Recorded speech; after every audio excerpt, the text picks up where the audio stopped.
Nous examinerons ici la liste des tâches plus en profondeur ainsi que la meilleure façon de la parcourir dans notre outil électoral. Les tâches doivent être suivies correctement afin que la procédure électorale soit menée à bien. Vous ouvrez la liste en cliquant sur les tâches ou en haut en cliquant sur le nom du fichier. La liste des tâches se déroule ensuite en fonction de la date d'élection choisie. Tout d'abord, la première tâche X-60 est accompagnée d'une date limite. Cela signifie que la tâche doit être absolument accomplie. À côté se trouve le bouton Début. Il s'agit du bouton Faire. Lorsque vous cliquez dessus, la tâche s'ouvre et vous devez ensuite passer par plusieurs étapes. Une fois la tâche achevée, cliquez sur Terminer la tâche.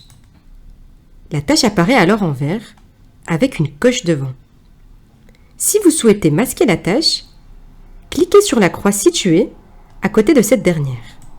Elle disparaîtra alors. Vous passez ensuite à la tâche suivante. Début n'est pas le seul bouton d'action figurant à côté des tâches. Vous pouvez également cliquer sur Générer des fichiers. Ce bouton crée les fichiers dont vous avez besoin pour télécharger vers le SPF Travail ou pour vous rendre dans l'entreprise. Il est recommandé de masquer les tâches pour garder une vue d'ensemble. Vous pouvez également les afficher à plusieurs reprises en cliquant sur Afficher les tâches masquées en haut de la page. Vous pouvez également refaire des tâches à plusieurs reprises.